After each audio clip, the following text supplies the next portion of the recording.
like me, the idea of housework has no appeal whatsoever. I constantly seem to be cleaning and washing and ironing and working in the kitchen, and no sooner is one set of work done than it all seems to start again. And that's perhaps a little bit ungrateful of me because we all have modern domestic appliances to help us. But have you ever spared a thought for the good old days? What did your parents or grandparents or their ancestors do for housework? Well, luckily the Museum of Victoria has one of the foremost experts in this field, and that's Elaine Shields, who's joining us on this program. Elaine, welcome. Thank you, Trevor. What was it like in the good old days? Well, before electricity made the chores so much easier, it was hard work. Hard, solid muscle power was necessary to use most of the equipment. Well, I mentioned washing. That's a logical place to start. Well, what was washing like before electricity? Well, the scrubbing board was advertised as the washing machine. It was called the magic washer. You see, before the scrubbing board, you had to use your own two hands to scrub up and down with, so that a board actually made it a little bit easier and quicker. You would put the garment over the top of the board, your homemade soap, usually, because there were no soap powders in those days, over the top of the corrugated part, scrub, and you'd literally have to do that across all the garment that you wanted to be cleaned. Note the place at the top for the soap, Trevor. If you made your own soap or you had to go to the expense of buying it, you didn't let it fall into the water to just melt away. You were very, very careful that after you finished using it, you put it up in the top part up there. It seemed like, for a large family, that would be a lot of work. A lot of work, and for most families, this was every week on a Monday. Monday was washing day. So it wasn't really so much a labour-saving device as a labour-creating one. What do you mean, the scrubbing board? It looks like a lot of hard work. Well, to get things cleaner.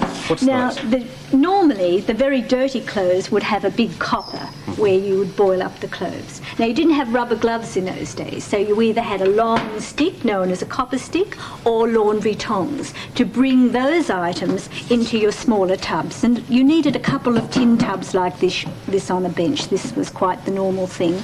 And then you would do your washing from these tubs. And was this the only form of washing that was done by hand? About how old is it? Well, this goes back, right to last century. The scrubbing board dates from about 1850, right, so you always had your tubs. But about in the middle of last century and at the beginning of this century, there were attempts to make washing machines. And this actual one is a Swar one, 1931, but it's almost the exact copy of the one they patented in 1901. Now, it is called a washing machine. And I gather it works by someone grabbing this handle, lifting this up and making a lot of noise. Right, there's a dolly type thing in the middle that forms the suction in there to get the dirt out of the clothes. I think the term machine's a bit of a misnomer. Right. Until we actually got electricity to do the turning for us, the machines are a little bit of a misnomer, I think. What about this device at the top? Right. Now, after you had done your soaping, your scrubbing, you then had another tub for your rinsing, and often you put blue in the last rinsing wash to keep the things nice and white. But then you had to wring all the water out in order that you could get them dry as quickly as possible, either with your own two hands, and you could imagine the time that's going to take with sheets and towels and that sort of thing, or if you were lucky, you had one of these smaller wringers. These actually evolved out of another machine that was called a mangle, which were large roller type things that sat on the floor that you put the sheets through to iron them. Now, from that they got the idea of wringing out the water, and you needed smaller ones, you see, either to fit on a washing machine like this or across a tub about this size. And it looks fairly straightforward. It is just rubber rollers, yes. And the clothes go through the rollers and wring out the water that way. And you can tighten the top here, the rollers, so if you've got thinner garments, you can, have it as tight as possible, or thicker ones, you just open the rollers up. Right, so that certainly made things easier. Yeah, well, there's still a lot of hard work. I always hate ironing. How did people cope with that in the past? Right, well, I think that must have been one of the hardest chores, particularly in the hot months. On a hot day in Australia, it must have been very, very tiresome. The most common sort of iron was the flat iron that we have down on this laundry stove here.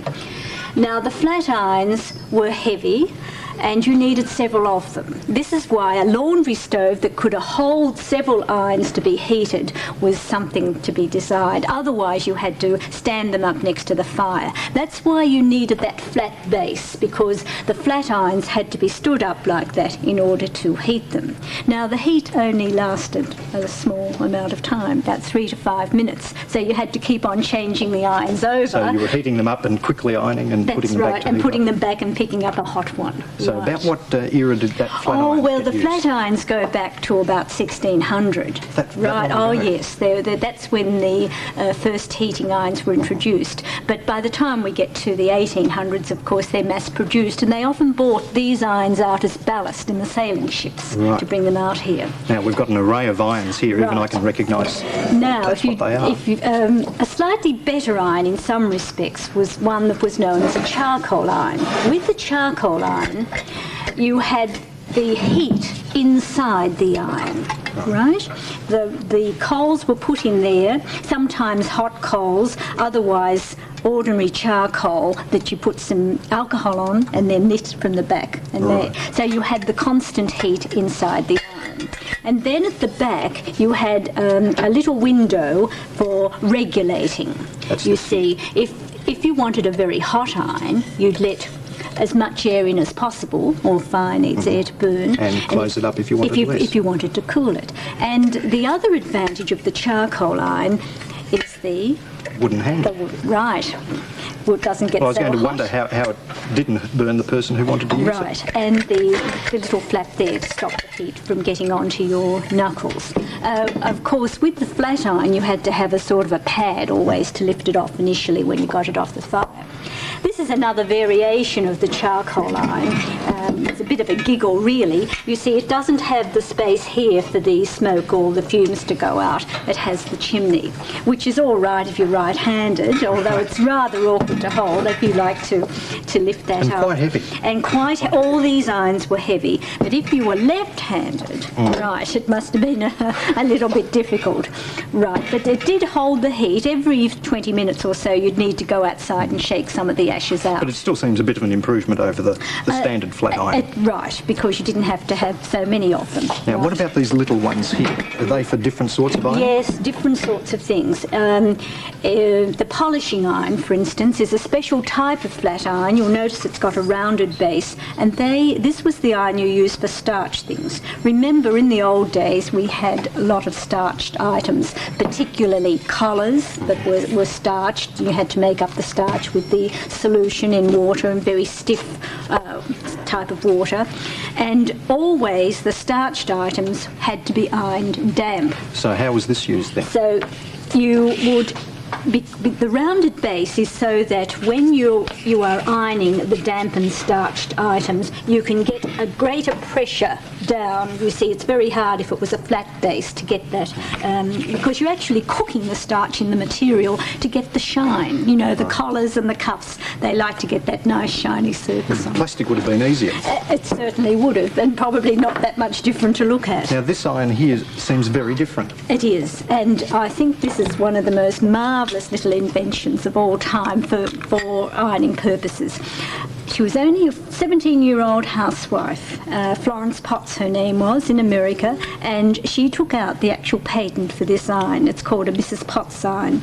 They were actually sold in a set of 3 bases, 3 different size bases, but only one handle, one detachable handle. This is why in antique shops today you often only just find that base but no handle. You see, there was only the one handle. But can you figure out what was so clever about that detachable handle? Well, I was only thinking that other irons could be heating up and you could just swap the handle around Right. and it wouldn't heat. Exactly. You always had a cool handle. And the other thing is, by being pointed at both ends, so you didn't have to, by this time, 1871 was the patent for this, most housewives had stoves of some sort, wood stoves. They would sit on the top, right? So you didn't have to have that base. And by having it two pointed like that, you could either be right or left-handed. It didn't really matter. Now, these last 2 irons over here look obviously as though they're electric.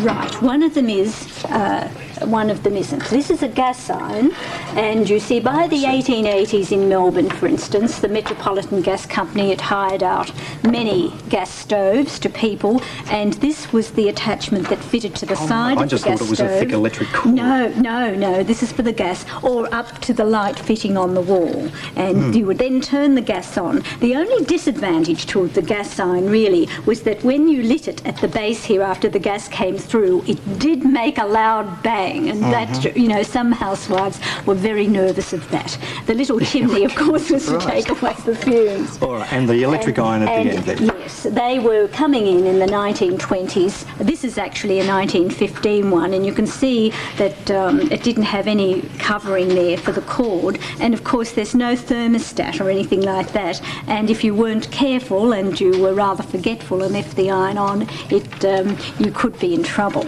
But we must mention this last iron here, which is a rather... Oh, is this an iron? Yes, this is an iron. It's called a fluting iron, and in the old days, you see, the ladies' petticoats, little girls' frocks and petticoats had frills on the bottom of them, and in order to put the frilling part back in after you'd washed these garments, this was a quick way of doing it.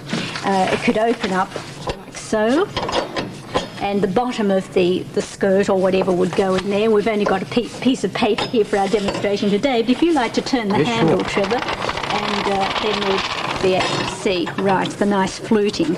I must say, though, that the garment had to be damp before you put it through there. Still seems like an awful lot of work. Well, that takes care of ironing. What about cleaning the floor?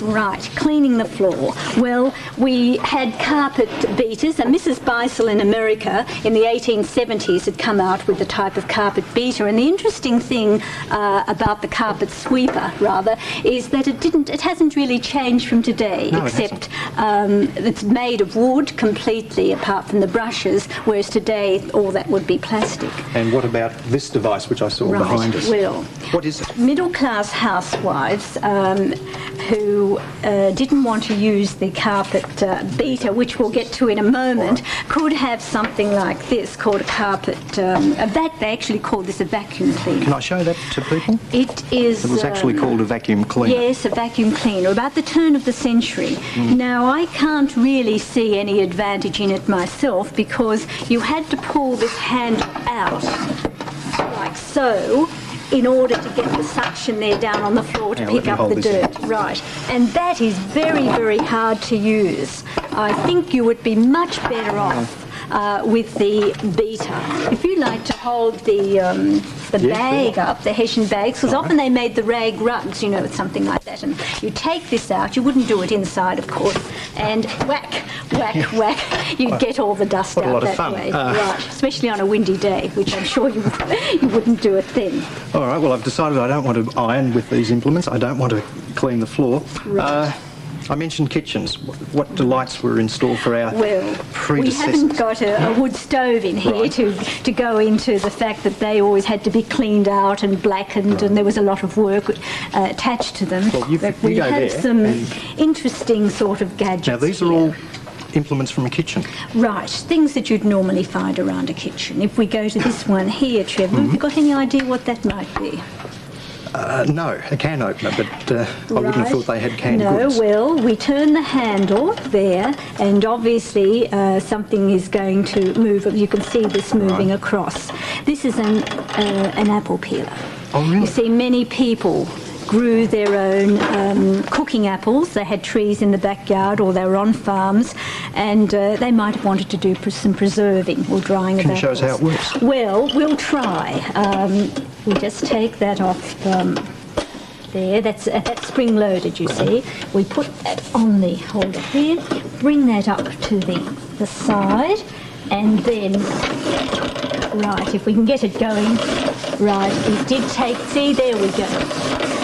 And it took the skin off very, very thinly in a snake fashion in about 10 seconds. I mean, it would be quicker than even those hand ones that we have today. And, you know, they were fairly common. All right, so that's an apple peeler. What about Right. this particular little one here? Well, once again, it's a handle that you turn, and believe it or not, it's called a raisin seeder. You know, you could get the dried grapes with the seeds still in, and apparently raisin pies were very popular, and a few at a time. We haven't any here today to show you, and the raisin without the seeds came out there, and that was the way of getting the seeds out very quickly. Right. And you've got some lemons there. It looks like you've got some lemon squeezes, but I'm only guessing. Right. This is a very elaborate one. In fact, it came from Government House when they were clearing out the old kitchen there. It's quite an elaborate one. The cut half would go that way, so you've got the skin side up and the holes are in the bottom of that little thing there. And if you like to turn that down, I'll hold this down under here really hard, go right. Beautiful. All the juice comes up. Right. Lift it up again, and you can see what it did to the lemon skin. Right, you get every little bit of juice that you had in that lemon out there. The ordinary man's or woman's lemon squeezer, which is just as good really, was this one here, and a lot of people think that's a garlic squasher, right? Like once again, you don't put it in that way, otherwise the juice won't come out here at the bottom. You put it in across the top like so, and come down hard on the skin. Right, and I think someone in business today, if they wanted to make a stainless steel version of that, would really be able to look at it. Right, with juice in your eye and all. A lot of fun people had in kitchens in Victorian times. They certainly did. Right, and that, by the way, is the earliest lemon squeezer. It's a replica of it. Yes. So you'd cut off the end here, and then you'd push that in there into the juice, and you'd have to be careful. It didn't always go up your arm. But I think it's interesting that you went from wooden things to cast iron things to glass to plastic, and that was the way a lot of the materials. Tell us about this little device here. Right. Well, of course, you didn't have the nice supermarkets or refrigerators to keep ice cream in, and everyone loved ice cream. That was a new thing that came in the end of last century. This is a very small ice cream maker. They came in 3 sizes. This is the smallest. You have the container here to hold the cream and your flavourings. Then you had to have access to ice. So it was really the city slickers, unless you were in a large country town. And this was packed with ice and salt. Salt would make the ice a bit colder. Put that across the middle there, and this across the top, and turn it around for 20 minutes or so, and you wouldn't get the hard ice cream that we have, but soft ice cream, and this would be made just prior to eating your dessert, and then you'd put it on the top of your sweets. After the time you'd made it, you'd really have an appetite, wouldn't you, with all that work? I think one of the children would probably get it. What about this vase here? What was that for? A vase. Well, I'm glad you called it a vase, because that's what a lot of the students who come into the museum think it is, or something to do with candles. But it's actually something to keep away from your food. You see, inside there you would keep smelly vegetable water or sugary water. Some of them had little glass legs that they'd sit on the kitchen table. Right. This one would actually be hanging like so. Now it's going to keep something away from your food. And what was put in there? Smelly vegetable water. And hanging. And hanging. Well, I was going to say ants, but if it's hanging, it couldn't be ants. What about flies? Flies. It was a fly trap, yes. And did they work? Yes, they certainly worked. And after you got a few flies in, often that was just enough. The other flies would be attracted by the smell of the dead flies, and they would get in. You see, what didn't we have on our doors and windows that we take for granted today? Fly screens, obviously. Fly screens, right. And, of course, there were a lot of I was just thinking the other flies advantage around. of this is it wouldn't damage the ozone layer, would it? Right. Well, there's a thought there. It's a shame we don't go back to using some of these things. What if we went back to using something like this? What would it do? Right. Well, you'll notice that it's hollow inside here, so it's actually a mould of some sort. Now, it's got to do with lighting. Oh, well, it's got to be a candle maker. Right, a candle mould or a candle maker. And the normal type of candle that people out in the country or out of suburban areas where they hadn't electricity would be fat tallow candles made from the fat from meat. And before you tipped the hot that down there, of course, you had to thread the wick through, and through up and down there, and across a little stick across there, and up. So would this have been fairly typical of a household? Yes, yes. There would have been hundreds and thousands of these candle moulds around, but of course once people got electricity, the first thing they did with something like this was to throw it out in the garbage, and so few of them have actually survived. When you were talking about ice cream, you mentioned that people didn't have refrigerators. What did they have? I presume meat would have gone well-to-do off very people quickly. had cellars, you know, with the cold store area where they could keep things cool, but if you just had the ordinary type of household, well, there were two types, really. Right. There was the ordinary type of meat safe, that's the green meat safe down there.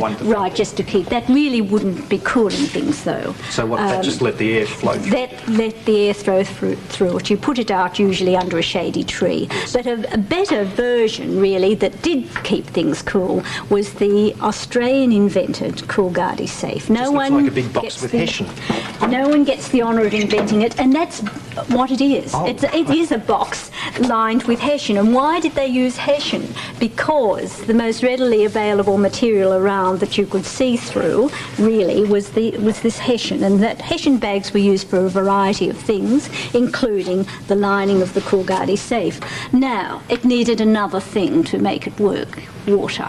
So and of course you never had it in the kitchen. It had to have a free flow of air to be blowing through it, and it used to be one of the jobs of the children to go down to the Coolgardie safe, wet the screens thoroughly every morning, fill the top up with water, and then have these little strips hanging down the side. Now what is actually happening is that as the air dries the material, blows through the damp material, it's getting dampened again, evaporation is taking place, and that kept the inside cool enough. I was going to say, it wouldn't keep things cold, would it?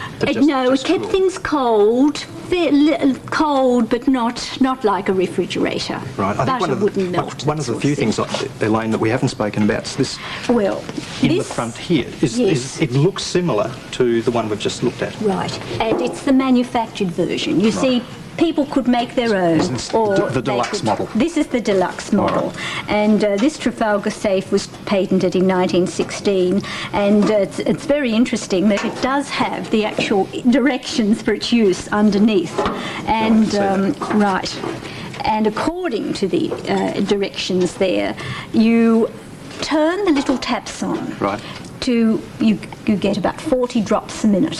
And that would regulate the water so that things were kept cool inside. Elaine, look, I'm sorry that we haven't got time to keep working, but you and I have got some lemons to squeeze. If you're interested in finding out more about domestic appliances or anything that has to do with our previous history and culture, why don't you give the Education Service at the Museum of Victoria a ring? Do you know the phone number offhand? Yes, 669914, 99866. All right. If you want to find out more, phone Elaine and the other education officers at the museum. We've got some work to do. Till next time, see you then.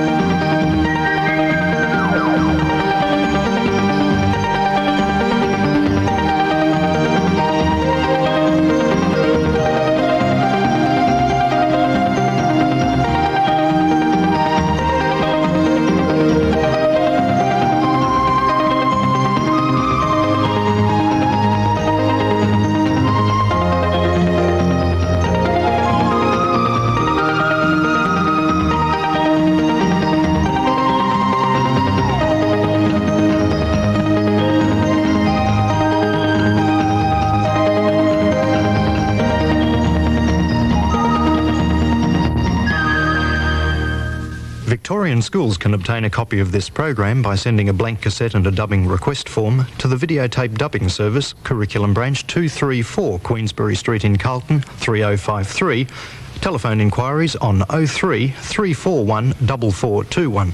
Interstate school inquiries 03 628 2113.